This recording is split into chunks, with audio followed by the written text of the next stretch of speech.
As a proud supporter of Parkinsons UK, the Focus on Why podcast is supporting this charity by including their Time for Can campaign in this episode. Can't work, can't walk, can't taste, can't talk, can't move, can't eat, can't remember, can't sleep, can't finish, feel ashamed, can't smile through the pain, can't stop the voices, can't make it stop. Parkinson's, the fastest growing neurological condition in the world. There is no cure. Yet we can fund, can fight, can discover, can unite, can transform, can live, can change, can give, can slow, can stop, can reverse, can cure. We can do, but we can't do it without you. Parkinsons UK. Together we can find a cure. Donate now at parkinsons.org.uk. Welcome to the Focus on Why podcast. I'm Amy Rowlandson and I ask my guests one simple question. Why? Focusing on the importance of why, I share with you the relatable, uplifting and inspiring conversations I have with people from all walks of life. This podcast will encourage you to focus on your why to enable and empower you to achieve the success you desire. Have a purpose, have a plan, focus on why. Today on the Focus on Why podcast, I am joined by Tom Libelt, all the way from Chiang Mai. Welcome. Yeah, thanks for having me. Well, it's an interesting conversation. You're in the mountains across the world, and here I am on a sort of fairly dreary day in London. Yeah, that sounds like London. That definitely sounds like London. A couple times I stopped through at the airport. Yeah, that was pretty much the view. Yeah, I mean, I hear it's a great city, but yeah, the weather just doesn't really pull me in. So let's sort of give a little bit of context into why you're where you are and what you're up to. So I've been in business since I can remember. Made a lot of pivots.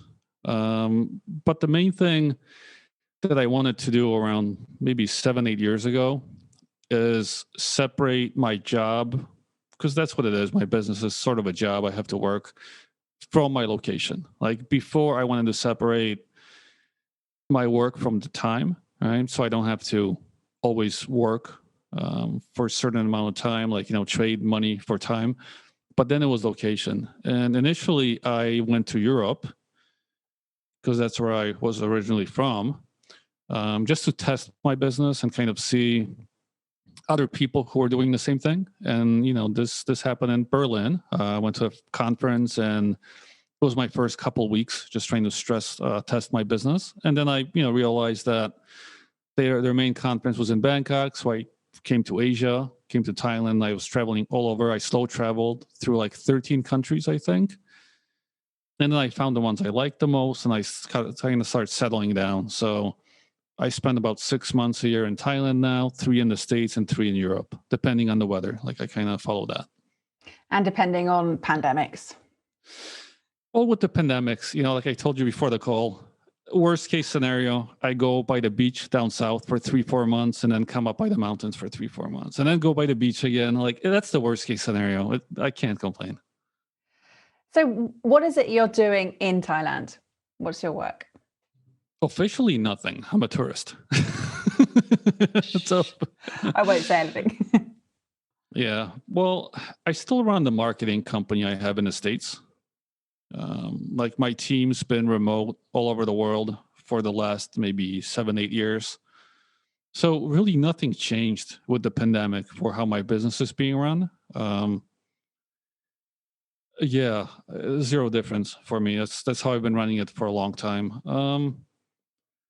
And yeah, I'm pretty much doing the same thing I've been, just running the business and trying to enjoy my days and, make sure the weather is nice. That's like the main thing. The weather needs to be nice outside and I enjoy everything.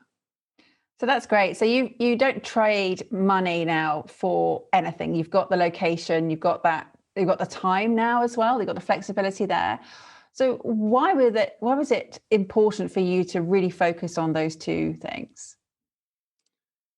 I was born in Poland, right? So let's start with the location.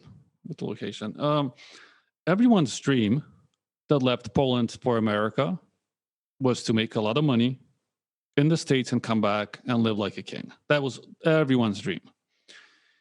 I thought, what if I could make money in the States constantly and then come back to Poland and, live even better because it's not savings. I'm just making, the money, which translates better. But I did that after about 20 years of not being in the country. And I realized I only like it 2 months out of the year. and then well, I'm like, okay, yeah, what if I can just live anywhere? Let's just stop this, location dependence and forget Poland because it's only good for a little bit. What if I can just live anywhere? So that was my location challenge. And with the time, anyone that's ever worked with clients or has had a job that they don't enjoy very much and have to clock in, clock out, they will know that feeling where, if you could only just separate that from making money. Don't have to, clock into a job. Don't have clients start trying to take a piece of your soul, that you can just do something else where, like customers are great, clients, not so much. So it was that concept of what if I build something once and then sell it multiple times? That was that challenge for me. So those two, that's kind of how they worked out. I worked with clients a lot initially. And after a couple of years of that, like I loved my clients, but we just had to go our separate ways. That's what I felt like. It's just too much. And with work, you're always building someone else's dream. And in Europe, it's a little better, but in the States, like I remember I had this one job and I did outside sales, right? Which was around New York, weather not very good. I have to be out every single day. Winter, blizzards, they would not give you days off. Obviously, you get sick from that. No sick days. So after, months and months of that, I was like, I can't do this. This is not normal. We'd have like 3 vacation days per year. And that's what kind of like gave me that initial anger and motivation to go up on my own. And after that, with dealing with clients, I was like, yeah, this is great, but I just made myself a crappy job now. Because I'm still, kind of doing the same thing, just have multiple bosses now. And so, yeah, it kind of like moved, in that direction. So it all came down to anger, frustration. Like I've always wanted to run a business, and in my 20s I had a record store, and then I went into the audio engineering world because I kind of wanted to do something with music, but that industry didn't seem so great after I got into it, so I wanted to go back in business. But there was a moment where I realized to really run a business, you need to know how to sell. If you can't sell, you're just not in business. That's like the basic part of it. So my goal was to get hired by different sales companies, learn how to sell, get trained by them, hit the streets, the phones, whichever, whatever the method was, get as good as I can, leave to the next company. So I did that for I think 4 years and 8 companies. I thought it was a win-win. They didn't, but I had my own idea. But one of the last companies, sometimes even when you have an exit, there's a ending to this, but you're going through the day-to-day, and I just realized how miserable that is. Having that job that you can't control anything about your life. And that just made me want to succeed in business even more. I knew I'm ending the job at some point, but it just gave me that kind of that motivation, that fuel I needed. Because, I've run businesses before when I was younger, so I know external motivation won't take you very far because business is hard. So I stayed in that job as long as I possibly could to just get so upset that I knew I'm going to remember this for a long time. And I did. For about 6 years, it drove me through everything. I was like, yeah, well, at least I'm not at that job. But it was sort of pre-planned. But you still get that same emotion by being around those people and having that type of job. So it definitely worked. And so with your mismatch of values during that time, which drove you to understanding why it was so important for you to make that shift and take yourself on another journey, where are you now? Very far from that. very far. Like in the beginning, it was more about just not being broke. There's nothing worse than working for a company. You have a good position, they say, right? You're working all the time and you can barely afford anything. And I'm like, this is insane. I'm working for some of the biggest corporations in the world, and I can barely afford to have any savings, right? So that anger and that why initially, took me through that. After having my own business in like the last, 7 or 8 pivots, and actually having enough money in the bank, that stopped driving me. Like you can't say, you don't want to be broke when you're not broke anymore. It doesn't really work. So I had to find a different why. And lately it's just making sure my parents don't have to worry about anything. Like that drives me more than anything right now. It'll probably change. But I think you all need to look like inside of yourself and see like what's important to you now. Like what can be that internal motivation, and that's what it was for me. But like, it could be something else for other people.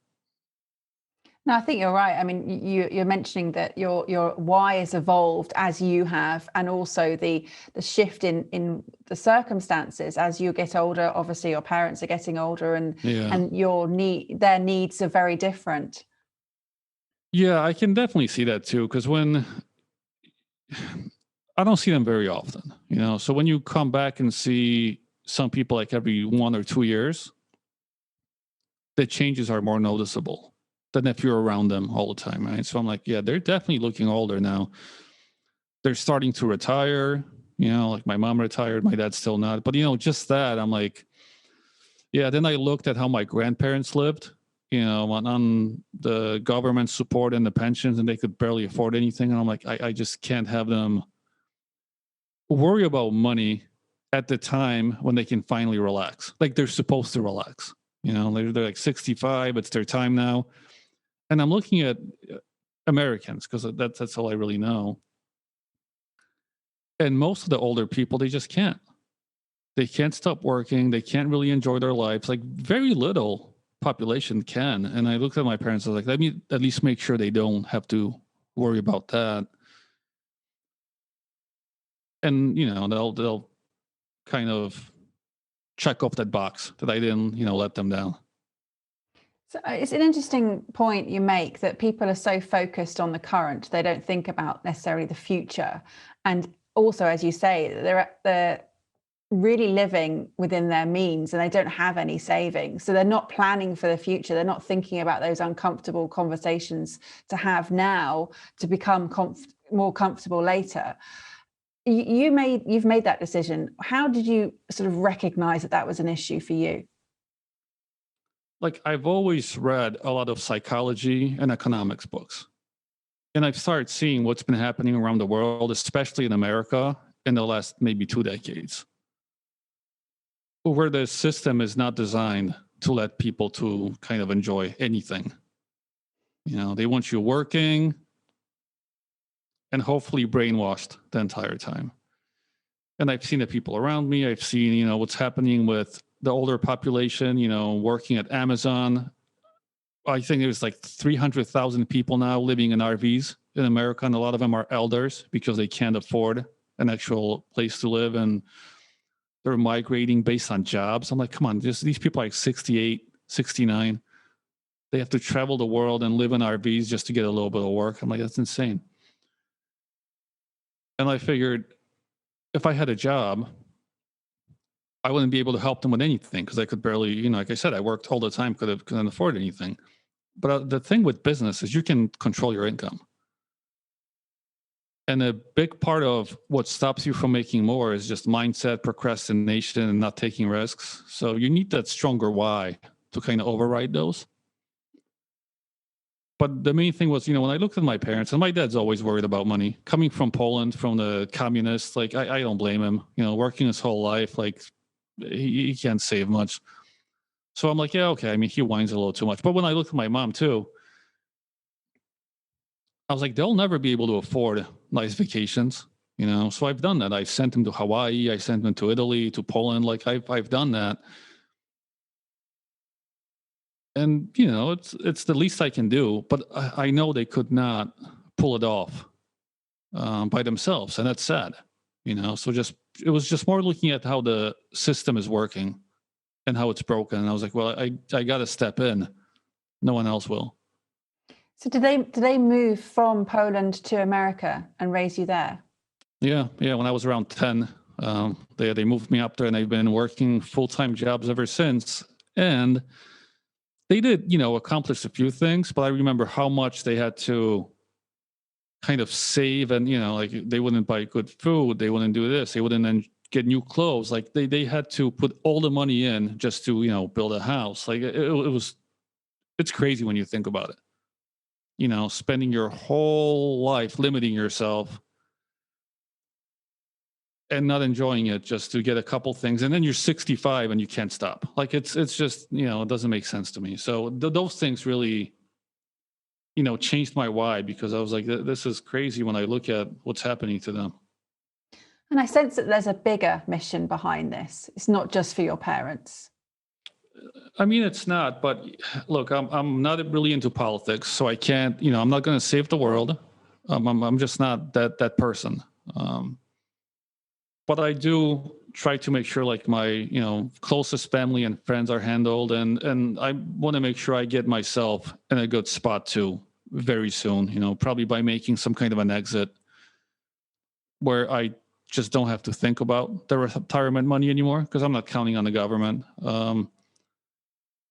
But that itself will give me more ability to kind of help, you know, some others. But like I said, closer to me. I'm not, you know, like one of those, like, I'm going to start a charity guys. Like, it's, you know, I'm more thinking about my own circle, but it's, you know, that's what I can do.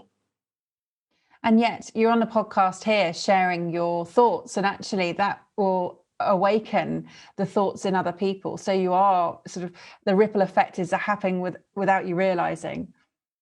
Yeah, and that's the reasons I get on podcasts, because I think of myself when I was especially like 20, right? And we didn't have podcasts back then. We read biographies or really famous people, and I thought about it, but look, like, you can't follow someone's path. You know, like, you can read all these maps that they drawn out, like, oh, I got here because of this, I've done that. And I quickly realized I can't. Like, I read Bill Gates's, you know, biography, and I was like, well, my dad's not a lawyer. I don't have $200,000 to put into it. Like, I don't have that connection to get on computers where no one else can. Like, I don't have any of that. So it was like nice reading it, but it didn't make any sense. And what I like to kind of put through on the podcast, that you can be someone like me who came from nothing. I didn't have connections. I also never looked at gatekeepers. I always found my own way. But you can still make it happen. You know, it's not out of reach. You might not be a Bill Gates, but you can definitely live very comfortable, make sure closest people to you are comfortable. You can still make an impact, you know, without having all these, like, I would say, not really hand-me-downs, but, like, you know, those opportunities that some people have.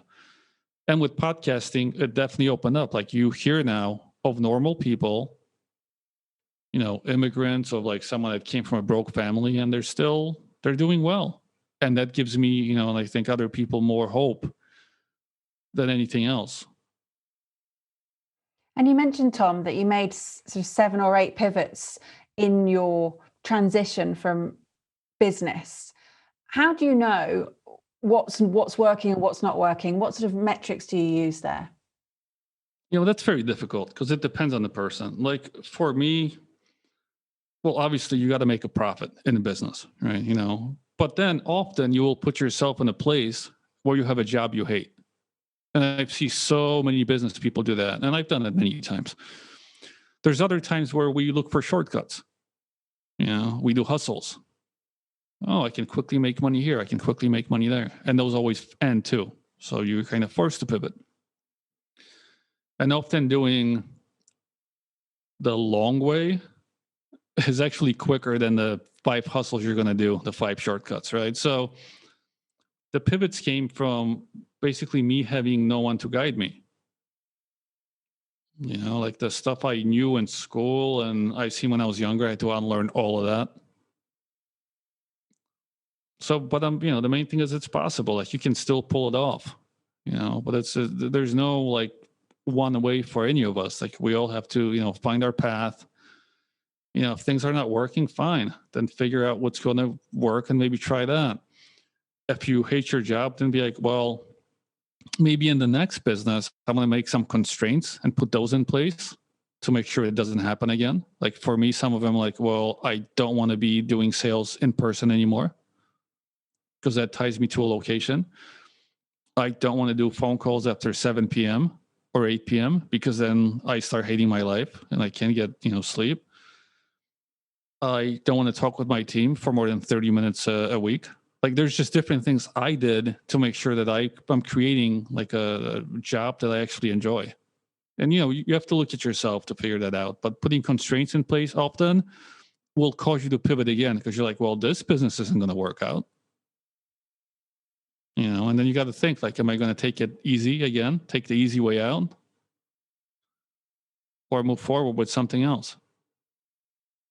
And how often do you review your values and your sort of your own internal rules that you've created? I think I do it around 6 months, every 6 months, or when something happens. And that something is either an external or an internal thing. Like sometimes you will, be in the grind for so long and then start realizing like, I'm just so tired lately. I'm not enjoying this anymore. And you often find that you start doing things which weren't really a part of the plan. Maybe someone said, oh, you got to be on social media all the time and you got to start posting on there. And then you realize, well, I'm not actually getting much sales from that. All it does is make me annoyed and aggravated. And then you start questioning like, but do I really have to be on social media? Or maybe can I do something where I'm just going to use a Facebook news eradicator, right? Because the news is what annoys me. I just go into my group, post 3 times a week and leave. That's okay, right? But you create systems that get you back on track. And I find that happens quite a bit. Like I'll start forgetting about, my initial plan, and then I'll start doing things that, oh, this seems like a good idea. Let's try this. And eventually I'm like, yeah, I need to slow down and figure it out. And then I drop almost everything and go back to what's working. And you mentioned that you read a lot of books in the economics and psychology fields. Have there been any sort of bigger inspirations that have guided you? There's small things that come out of these books. Usually it's just an idea that you'll find. Like some of the biographies, I started seeing how people work with systems, and that's what I've kind of used for myself. Instead of goals, I really look at systems-based work. I stopped thinking about hustling as a way to run a business. It really depends. Like it depends on where you are in your life too. You might read the same book twice and then find like one thing kind of sticks out, and then the last time you didn't even notice it. But it's usually about just small ideas that I try to take out. If there's a book on behavior, which I read a lot of those because it ties into marketing, I take those ideas down and we'll test them with advertising and other things. Like we'll just run paid ads and figure out that most of it is nonsense. That's what I found, at least. Like there's been so many things that they said, oh, this works and that works, and we've used it and we're like, no. And then we did the opposite and it worked. So we just kind of rolled it down. But then again, you try it 3 more times and you get different results again, and you start being like, well, okay, maybe I don't know anything again. So it's definitely not as easy as some people make it out to be. Like, oh, just read this book, follow this, method, and you'll make it. And it doesn't work like that. And actually, it can be a distraction from what you're actually setting out to do. It's actually a huge distraction, especially like the recent business books. The one thing you need to understand about the book industry is that unless you have a big platform, they don't usually let you write a book. So there's usually an agenda behind it. Either it's to move you to do something, or a speaker basically needs to put a book out to drive sales for the next year for their gigs. right? And I've seen this over and over.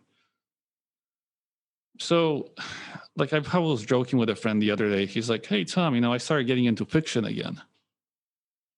Kind of settles me down. I was like, "Yeah, I've been reading fiction for a while too. It's called business books." Because that's what it really is.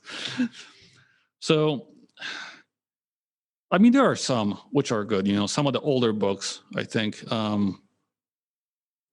If you hear people in industries for the last 30 years mention a book, yeah, that's maybe something you should take a look at. But like the new ones, I find mostly are a waste of time. And you think you're accomplishing something, but yeah, like you said, it's a complete distraction. You're not working on your business. I think with the advent of self-publishing as well, that has made it more accessible for people just to literally push out anything. Yeah, but again, most of those are agenda-based, right? It's the whole content marketing. Like, well, if you want to become an authority, an influencer, and get people through, you should write a book, and then you should get them into your online course, and then you should, all those books are nonsense. Anytime I see a book that's trying to get me to do something, there's an agenda behind it. I put it in the fiction category. But unfortunately, that's usually the book. So, like, some of the people I know are actually taking years off from, like, I'm not reading anything new. I'm going to reread some of the best books again. So, and I think it's actually a pretty good habit and, way to live. Like, you don't need all that new stuff. And it's interesting that you sort of talk about the influence that we have in terms of how much noise we receive all the time. And it's very difficult to filter out what is true, what is valuable, and what is of interest to us, because there is just so much. And especially on social media, there's no sort of validating the content there. And we also don't know, we're fed based on our algorithms of what we've liked and what we've got. We don't actually know what the potential is or what is out there as a whole, because we just have this one feed that is specific to us. Yeah, I was just talking with my mom about this. Yeah, I don't know what kind of thing she's been looking at, but it seems like her Facebook feed is like very negative. And I was like, well, the Facebook eradicator works really well. But she's like, no, I like it. So I said, well, Twitter is a little better than Facebook because you can mute keywords. So all the things that annoy you and are just too much, you just do that. But overall, you just got to control your environment. Like I'll look at it a little bit on the socials, but overall, like I'd rather just sit in quiet, go by the pool, read something, or talk with a friend. Like it's just all about like you controlling it. The algorithms definitely do want to addict you, but it's an addiction, right? So you have to kind of overcome that. But yeah, like reading the news and the socials, like I don't know. Like I've been off for weeks and I didn't miss anything. So it's more about a control issue, I think. Like people just can't control themselves. They'll eat too much. They go on, watch too much Netflix. They'll do things, and it's definitely not healthy. But then as a creator, you got to cut through the noise too, right? Like I always call it stopping the scrolling zombies, right? Like if you're putting out an ad or content. And yeah, it's a skill to that too. Like usually if you can bring clarity, become someone's anchor, or simplify things, like I find those are the best tactics for cutting through that noise. And then it's all about repeatable viewings, right? So someone might have to see you 7-8 times to actually see you for the first time. Right? Like they've seen you before, but it doesn't really connect until like the 7 or 8th time. But yeah, like there are still tactics to get around all the noise. It just takes consistency. So you mentioned clarity and simplification there, and becoming someone's anchor. Yeah. What does becoming someone's anchor actually do for them and for you? With the algorithms, actually like the last 10, 20 years, I mean, everything's uncertain. right? Like people don't know what's going to happen. Like you might have a job, you might not have a job. This might work, that might not work. Like if you read enough information about a topic, everything cancels itself out. So becoming an anchor is sort of like, being that person that, like, the wind is moving, the environment is moving, and this person's always solid, always in the same place. They're always there. They're always in front of you. They're saying the same thing. Nothing really changes. And it builds trust. It builds trust, it builds loyalty, and then it's easier to make a sale and connect with the customers. No one wants, so sales is really a transfer of emotion, right? And nobody wants to buy from someone that's emotionally unstable. It's not a good, not a good process. Like you can always see, if you let's say you go to buy a car, and if someone's like desperate to sell you, or they don't follow up properly, you talk to them, but something's off, doesn't seem, like they're on the same page. That's all the opposite of being an anchor. Like a client should be able to hit you with everything they have, and it's usually based on their previous interactions, and you just being always the same and clear, and and kind of cut through it, and it fixes a lot of the problems. Like I found when I have prospects like lashing out sometimes, it's because something happened before, and I'm just like, I address it, I completely put it down, like, yeah, look, it happened to you. Good, you learned. Now let's move on. It often, brings out like, yeah, you were right. Like being an anchor, it's just what people are looking for. They're looking for leaders. Everyone's kind of a follower right now. In a lot of ways, it's pretty sad. So they look for someone that can kind of tell them like, well, this is the right way to move. And, people have always been looking for that if you look at history. But I think now with all the noise, it's even more prevalent.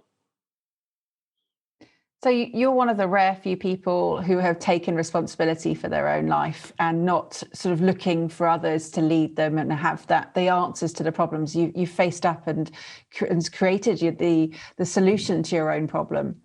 How does that feel? Well, how does it feel? It hasn't been easy. It's not like I was born with it. Like I was always, pretty confident and driven. But there's been times in my 20s where I thought like maybe I'm doing it wrong because, you mess things up and, things are not going well. And I started looking at some of these, leaders, and, I followed one and I was like, okay, this doesn't make any sense. So I followed that one, and I found a few who have been very stable. And I was like, that stability, that calmness, that's really what it's about.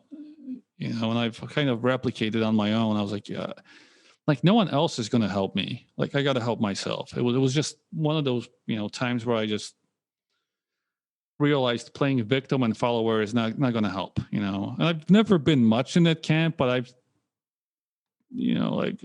I came close to kind of, like understanding how it feels. And it's easier for sure. Being able to blame things on circumstance or someone else, like it's always easier than just looking at yourself and be like, yeah, maybe I just wasn't good enough. Maybe you just got to try harder. Maybe, it was just not a good moment. Maybe it wasn't the right deal. Maybe, like you look at it differently. And after doing that for a while, it actually becomes easier because you can control that part. Like, I can control what I do. I can't control anyone else. So even by telling myself like, well, maybe next time you prepare a little more, you do a better job, then at least I'm controlling the situation, right? And whatever outcome, I'll kind of, have a self-talk again. And self-talk's an interesting one to go with. Who does your voice, or what does it sound like for you? My voice is a very tough love type of individual back there. Yeah, it's kind of like a cross of like a drill sergeant and a close family member who's sort of like, like, look, I get it, you know, but, and then it goes like, just, go do your thing. Just get it done. Stop complaining, stop whining, like, stop feeling sorry for yourself. It's, not going to help anything. You're not 12 anymore. No one cares about your feelings. You say that. You say about no one cares about your feelings, but I've heard a lot of emotion come through this podcast. Yeah, and it's, a lot of it is driven by emotion, but I just don't let them stop me from what we're doing, right? Like, that's like, if I have to accomplish something, I'm like, okay, I'll acknowledge those feelings. And I'm like, well, it's nice, but now it's time to move on, right? Like, you can't sort of like put them to the side, right? Like, act like you just don't have them, because then things blow up at some point. So I found it is good to kind of acknowledge them, like, okay, I can see this, and this is why. Yeah, but you're not 12 anymore. Like, we've talked about it. You've had your 1 minute. Now time to go, right? So I'm really good with controlling my behavior, right? Like, I can acknowledge the emotions. Yeah, okay, I feel something, but let's just, let's move forward now. And it took a lot of things to kind of go through to realize that this is the best way for me, right? Like, I remember how I handled situations in my 20s and then later, and I realized, hey, this is a much healthier and better way, and it moves me forward. So sometimes, controlling an emotion is like when you have a big failure in business, right? And you need that motivation again, and you're just so upset or angry, like, to kind of bottle that and let that, fuel you for the next 2-3 months to make something happen. And then you're just like, okay, now I need to relax a bit. Things are fine. I don't want to burn out. There's no point being angry or anything anymore. Things are fine. And kind of, smooth sailing for a little bit, and then wait till, you need that again. So just using them for kind of good, I would say. And your work right now, Tom, is it a passion, or is it a fuel to help you towards your passion? I mean, I have passion for growing businesses, but that's it. Like, I don't think the passion is necessary for what you do any more than that. Like, if you're not built for running a business, then don't. It's not for everyone. But I don't believe you should be doing what your passion is. That's what a hobby is for, right? Like, you have guys like Jay Leno. They love cars. Well, that's not his career, is it? So you always have to look at, if it's your passion, get back to it when you're already made. Like, that's a better way. Don't try to ruin your passions and hobbies by making them a business. So it's not necessary at all. The only thing you need in business is to provide something that people want. That's it. It's that simple. Make a profit. Hopefully hire some people to take the work off your hands. And then either run the business or sell it and build a new one. Like, it's so for me, passion is more about just building things. And I really don't believe in like to follow your passion and do what you, like, no, I don't. So with your sort of mantra there, you reference that not everyone's built for business, and I agree with you.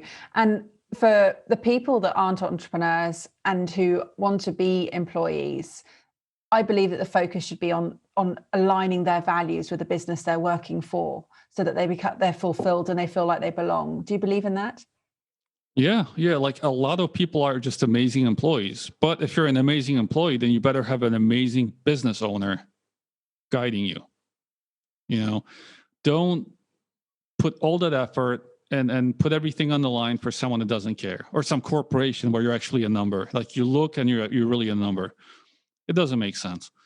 Unless, and I've seen this happen too, like, some companies in certain niches, like in engineering, coding, they'll pay you enough where you can sort of do it for a while, Like Amazon will pay $500,000 to some coders. You'll be, okay, I can do this for 3-4 years so that I can then do whatever I want to, right? So you kind of there's a trade-off.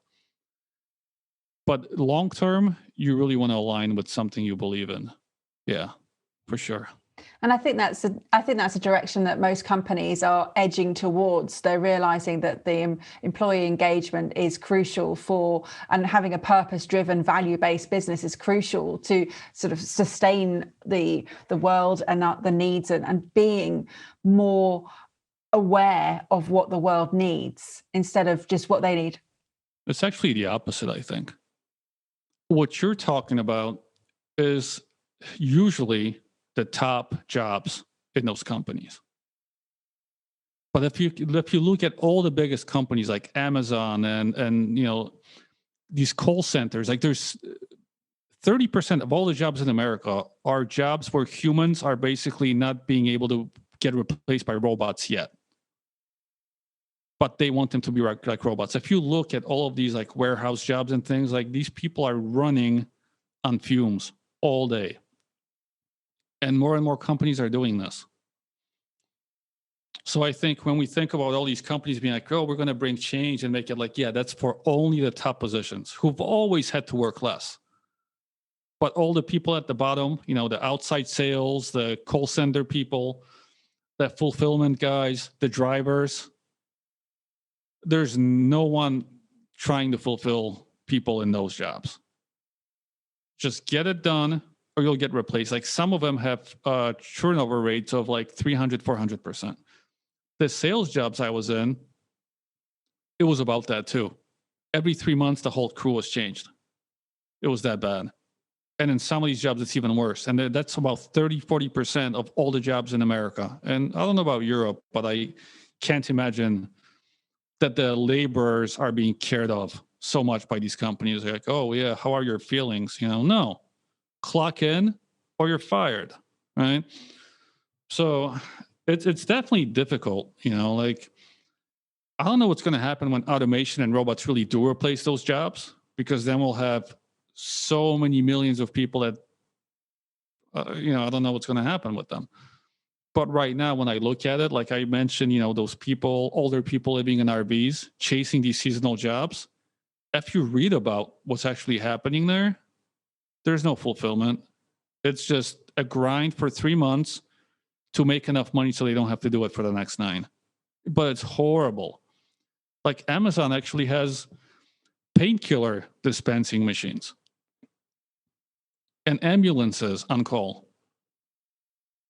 They found it's easier than giving people time off to just, get them to take 10 painkillers, and if they actually pass out, they'll just have an ambulance take them from the place. No health benefits. So I don't think companies are actually doing this. Maybe some startups, we find it in the tech scene, but that's the problem of us being in a bubble. What's happening around us and some of these tech companies, it's not what most people have to deal with. It's really interesting, and I would be hoping that companies were working towards that. And I work with, as you say, smaller companies that have that as their drive and their focus. And you also see the big corporate mission statements and vision statements echoing that, but are they actually living it? And you're saying they're not. They're not, no. And the one thing I learned is, and this is all about unlearning what you've been taught when you're younger. If you go to a bigger corporation, it's much safer than a small company. It's usually the opposite. Actually, being in a smaller company is much safer and better than being at a big corporation.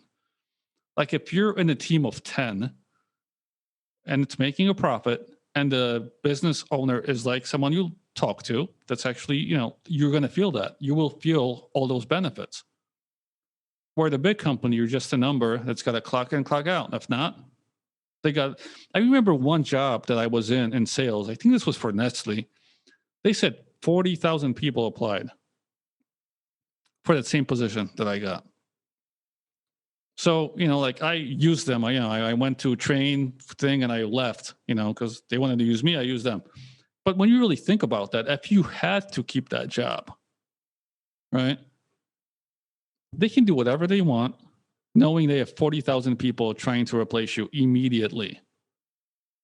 That's not a good feeling. And then there's nothing there that's going to make them want to give you any type of, I don't know, those benefits that the small company would, because it just doesn't make sense for them, right? It's all about the numbers. Just hit your numbers or go. And I've worked for some smaller companies too, and it was much different. Yeah, there's still some shady owners, and you find it out quick, and you're just like, look, I'm out. But if you find the right one, you can have a great job and great career and actually feel like family in those places. It's very different. And it's interesting you just said family, because what I've been hearing throughout this whole podcast is that you focused on yourself, and then you focused on your sort of family, your tight, immediate family, and then sort of your a little bit wider. But your circle of influence is actually quite small. And that is how really we are all operating. Yeah, just some of us don't acknowledge it. You know, like I always say, like I'd rather have, 1,000 really good customers, 10 really good friends and family than whatever these millions of the, I work much better with those like tighter circles, and I can provide better outcomes. I can connect better. We're also not meant to be in huge groups. It's just not how we're designed. So for me, it's, like I'm always trying to cut people out so I can get the right ones in.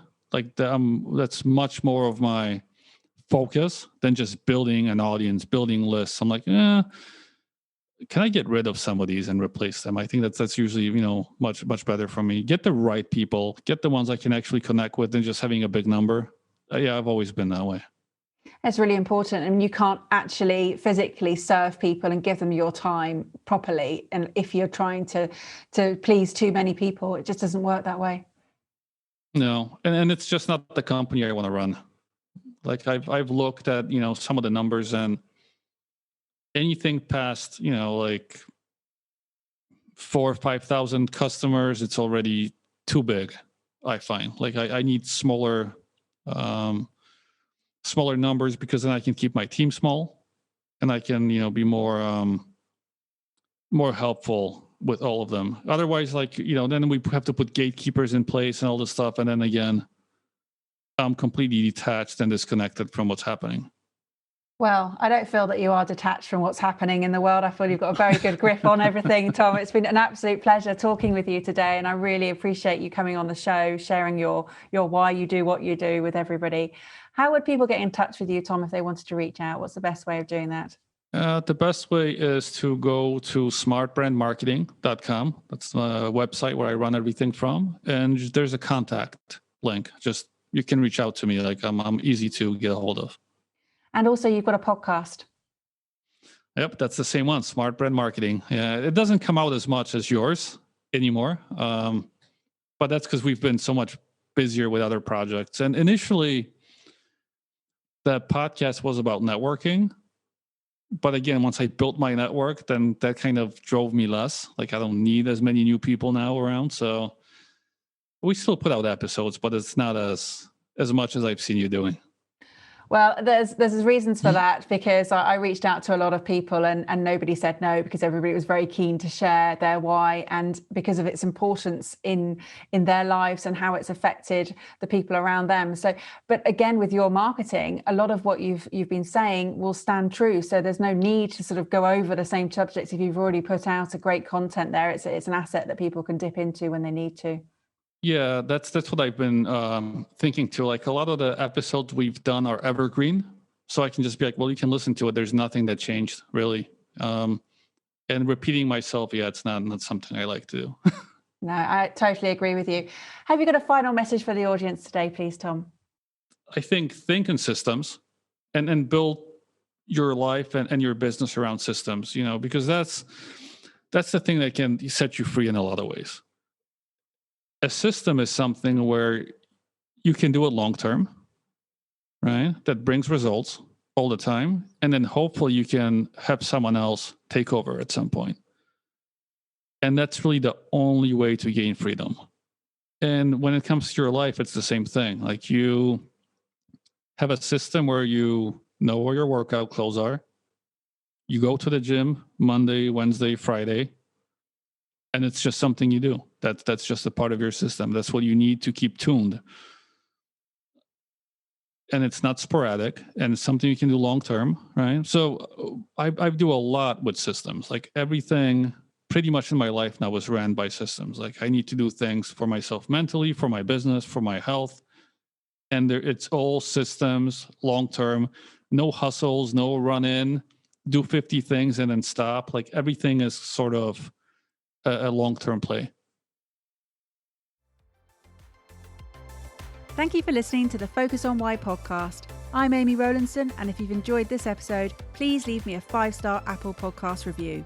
Connect with me on LinkedIn, Instagram and Facebook, and become a member of my inspiring, uplifting and positive Focus on Why Facebook group.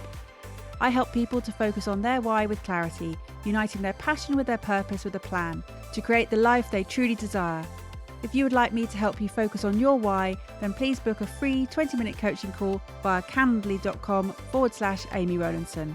And if you haven't already, please sign up for the Friday Focus weekly newsletter via my website, amyrowlandson.com. Have a purpose, have a plan, focus on why.